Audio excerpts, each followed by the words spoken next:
So instead, I did mountaintop poses in the washroom, going like in and then out, and then in and then out. Hi everybody, it's Letitia from Look Under Here, and today we're going to get on a more serious note. We're going to talk about homesickness.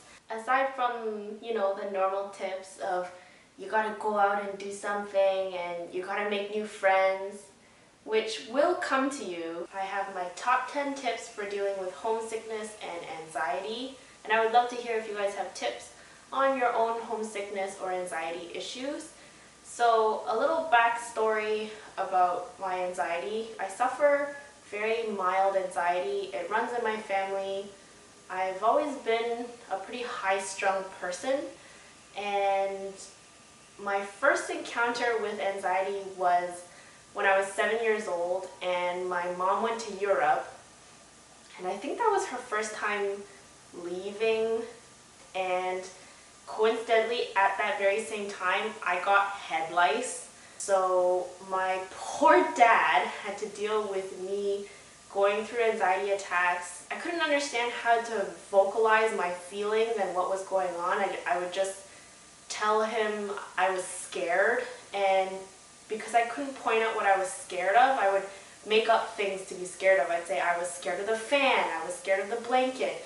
Here and there it'll pop up. I would just get a bit of an unsettled feeling. Up until this point, I haven't felt such severe anxiety attacks personally until I moved to New York. So when I first moved down here, it was really helpful that Stefan moved down with me, because I don't think I would have emotionally been able to handle moving into an empty apartment and putting everything together myself and going to bed at night without something familiar. The day after Stefan left, I had 2 days until my first day at work, and that's when I started feeling the anxiety and the homesickness really roll in. And so a week or two after that, every morning that I woke up, I would jolt awake, my heart would be racing, and I would be looking wildly around the room because I couldn't understand where I was. I couldn't recognize where I was until I slowly started waking up and realizing, and that's when it started building. Oh my God, I'm in the city by myself. Oh my God, I'm going to start my first job. Oh my God, this isn't where my home usually is. Oh my God, this doesn't feel like home. And then it just keeps escalating, right? By the time I got to work, I would be so wound up that I would have a hard time breathing. I was pretty much in distress, and I would have a hard time breathing. My heart would be racing, and I would feel so shaky. So this thought process from beginning to end, the whole time in my head is, I want to go home. I want to go home. I want to go home. But I don't have anywhere where I feel safe right now. I don't have anywhere where I feel comfortable.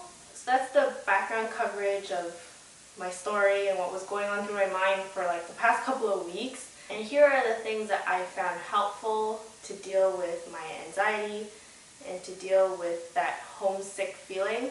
First thing is that when you feel a wave of anxiety go through you, your first instinct is to try and fight it. And that's what happened to me. I tried to clamp it down. I was telling myself, you're being a big baby, you're being ungrateful because you've been given a good opportunity, and here you are trying to find ways to go home, and all these great things have been handed to you in life, and here you are not wanting it anymore. I was really mad at myself at the same time. It all accumulated. It kind of exploded. It's not that you're indulging your anxiety, it's that you're embracing that that's what you're going through. Now you should take a breath and start figuring out what you can do to try and ease it out. I tried to do yoga, but because it was so zen, it was allowing me to think more. So it's okay if you don't want to go out for a while, especially it being winter. Even I don't want to go out. It's freezing. But you know how silence is so deafening, and it could be so overwhelming, I filled that void by Skyping everybody that I could. On that note, before you leave and before you move to another place, try and reconnect with your old friends and make sure that your close friends are ready for any meltdowns that you have. I think all of my friends know how emotionally fragile I am, and not just emotionally fragile, but how emotional I am. I know I was repeating myself, and I know that everybody was giving me the same advice, but it was so much more helpful hearing them tell me the same things that I was trying to tell myself, but it was just so much more effective hearing it from other people. Bring some things that remind you of home. Don't bring a lot of heavy things, and I don't mean heavy as in like physically heavy. I mean the stuff that will really bring the feels. This picture of Lola and Stefan, one of my friends painted this picture for me for a Christmas present. It's one of my most treasured items, and I couldn't take it out of my suitcase. It was sitting in my suitcase. I threw clothes over it because I was not ready to look at it. Now that everything's all settled in, you know, I took it out and I put it next to my bed because I haven't hung anything on my walls yet. And now I can look at it and I feel much better, and it makes my place feel so much more at home.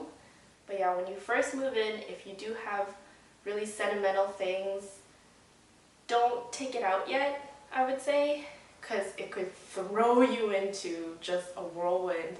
Aside from reading up on people's other stories of homesickness, I would totally recommend reading FML. I have the app on my phone, and it's kind of like a humorous thing to read at night, because reading about other people going through shit in life really helps you rationalize what you're dealing with.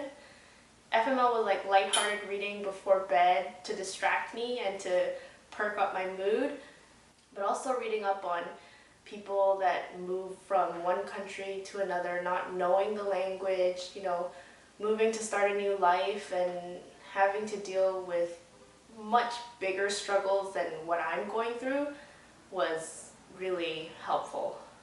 Whatever you do, do not let yourself sleep in. And I guess I have my really loud neighbors upstairs to thank. Nighttime comes around and you're awake. That's kind of your scariest and loneliest times. If I were up late at night and I couldn't go back to sleep, then I would have been screwed. So if you're having an anxiety attack at work, which I did go through, go to the washroom or go somewhere private and quiet and do whatever you need to do to make yourself feel better. So I sat on the toilet, I put my head between my legs, and I buried my head in my hands, but I immediately felt like that body language was really oppressive. It was making me feel worse. I guess I felt small. So instead, I did mountaintop poses in the washroom, going like in and then out, and then in and then out. It felt a lot more empowering. Don't allow time to be alone with your thoughts. Of course, when you're ready and you feel like you're more stable, being reflective is a very good thing. But when you're going through phases of anxiety, having time where you can start building your thoughts can be very dangerous. So anything like a long commute, the time before you go to bed, or if you're trying to do yoga like me, where it's very quiet and zen, that actually gave me more anxiety. Music, Skyping with your family, reading. I brought a book down with me. I've read it many times. It's my dad. It's falling apart. It's about an 18-year-old going on a sailing voyage by himself, and I've never related to this book more than I have now. And he talks about how, yes, it is difficult to sail around the world by yourself as a sailor, but his biggest hardships were dealing with loneliness. So I highly recommend this book to anybody that's going through their own personal voyage by themselves. This is a recommendation from Sylvia. It's crazy because Sylvia posted her own personal experience with anxiety as I was going through mine, and I immediately texted her. I'm like, girl, you don't even understand. I totally relate to this right now. And she sent me these meditation videos where somebody is talking you through your anxiety. We were both talking about how yoga doesn't help at all because it's so quiet and we just end up hearing our thoughts. And of course meditation is a great thing, but if you've never practiced meditation and you're going through anxiety at the moment, you can't exactly just jump into a meditative state of mind because you haven't been training yourself for it. She sent some video links of anxiety meditations and I found those very helpful as well. And lastly, delete and unsubscribe from all email notifications and newsletters that remind you of home or that come from home. So for me it was Value Village, the Toronto Boston Terrier meetup group, and just until you're ready to see those again, you don't want to be reminded of those with email pop-ups. Apparently, The Economist ranked Toronto the best city to live in, which just, I died a little inside when I read that. I was like, really? You had to rank it now of all times? I honestly didn't think that I would be coping and doing so much better and being fine again for a very long time. I'm just really happy to feel okay. Feeling slightly more normal again already makes me feel so much happier.